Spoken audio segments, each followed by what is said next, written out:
Hi, everybody. Okay, I just had this idea of it's the last day of June, right?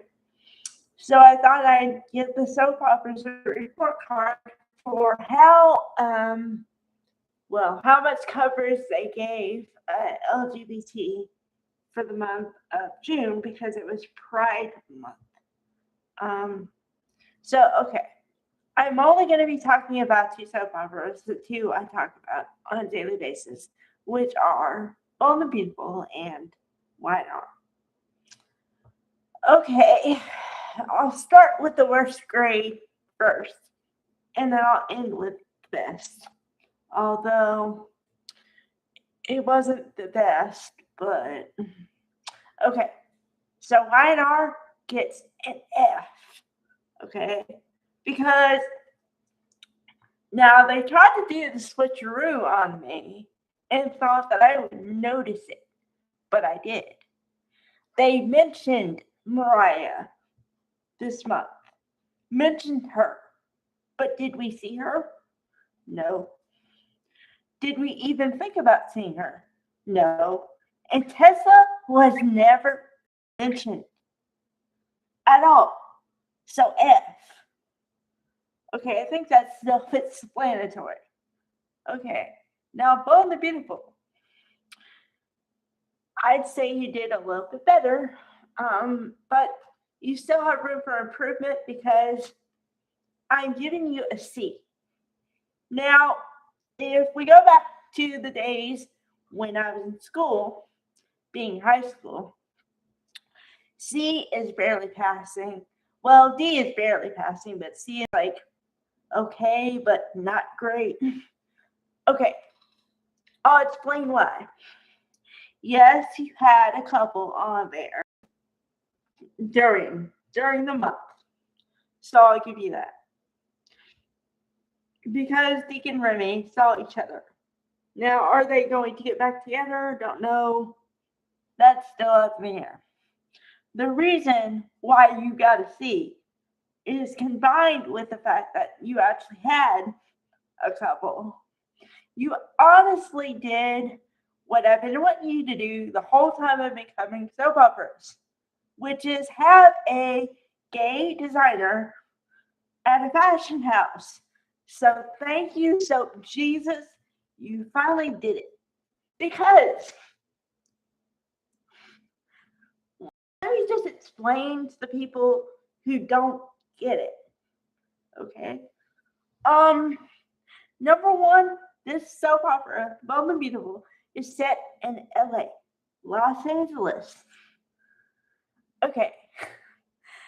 There are a lot of people in the LGBT community in Los Angeles.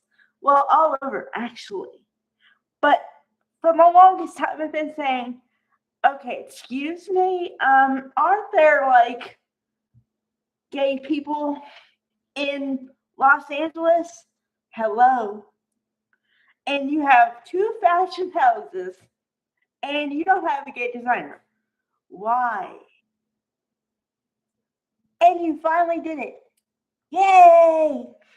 Now, if you want to improve your score for next year, what you can do is actually talk about something or somebody in the LGBT community throughout the year. Same goes for Y&R, but I'm not holding my breath on that one because how do I put this? Y&R is old and act old. Okay, why do I say this? I'll give you examples. Okay. The writing is very, very repetitive. Gets on my last nerve. To the point where I can tell you a storyline, I can tell you the arc, and I can tell you the outcome with an 80% success rate. What does that tell you? Either I'm really smart, which I am, but also maybe I've seen the story before. Okay, another example. Taking storylines. Or somebody been taking storylines? Okay, I have counted. This is how serious this is. I have counted. Sharon Case, God love her, has been taken 4 times in the last 2 years. And I'm being generous because I think she was taken 3 times in the last 9 months of the period that I was counting. And then they just threw in another one for good measure and added Michelle Stafford Phyllis into the plot thing. Okay. And Diane's kind of storyline would be number 5. But the reason I'm not counting that is because they actually built a story around it and it's interesting. So I'm not counting that. But if I was, 5.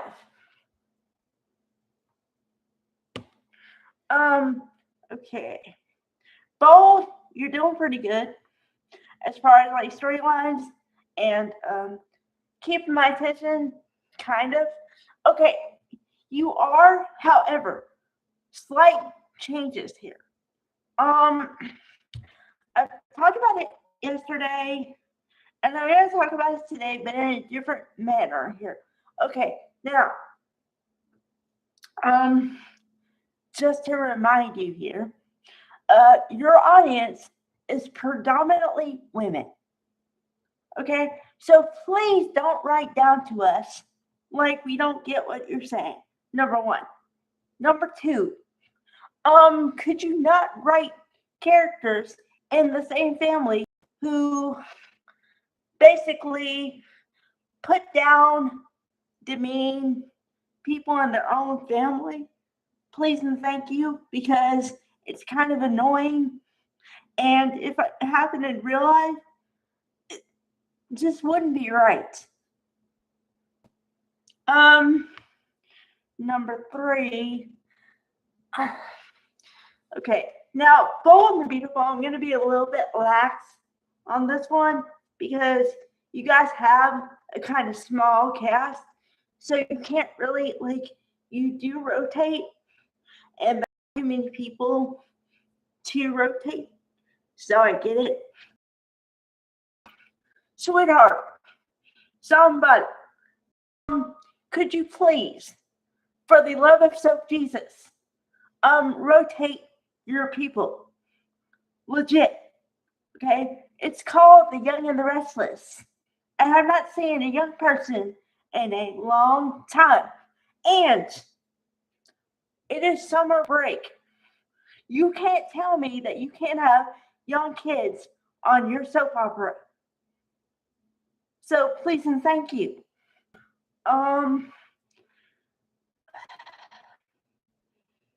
So I guess I'm going to end the video with something that I like on both soap operas, so you don't think I just scream at the camera.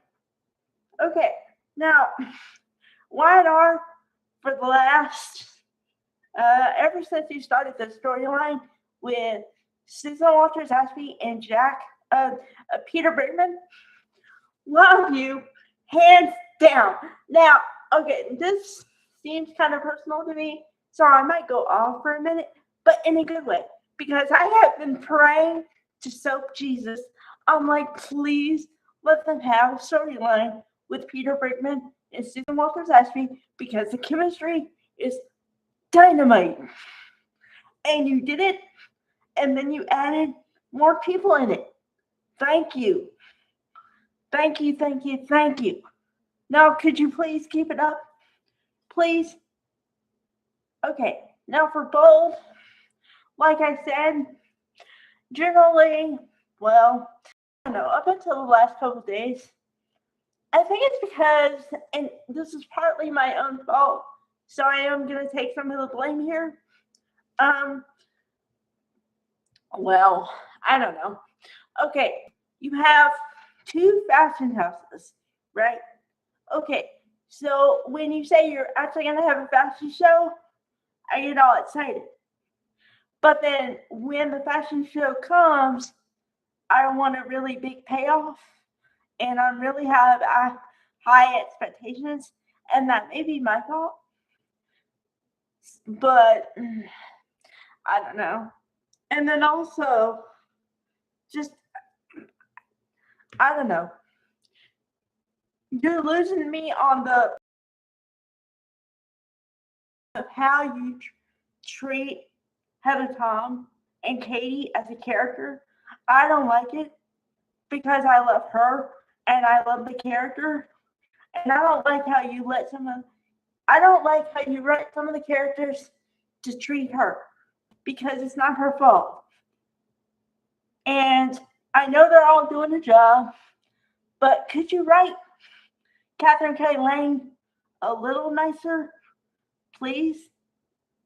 Because when I want to throw stuff at my TV, we are no bueno. Okay. Now, I did like what you did today a little bit because, like I said, Scott Clifton should get the Husband of the Year award.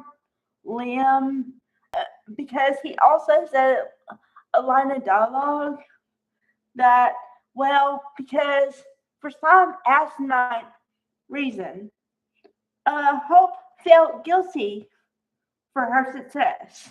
So then he turned it around and said, well, what would you tell our daughter Beth? And I was like, yes, dynamite. Yes, yes, yes. So, okay, but you don't, just because that one line doesn't redeem the whole thing. You know what I mean? So just don't do that again. Like, please don't do that again. Now, while I say that, I understand the fallout is going to take a while to level out, but just don't do something like this again. Please, I can't take it. I can't take it because I wanted fallout a little bit and I wanted change, but I didn't want everybody's life to implode. No. All right. Bye, guys.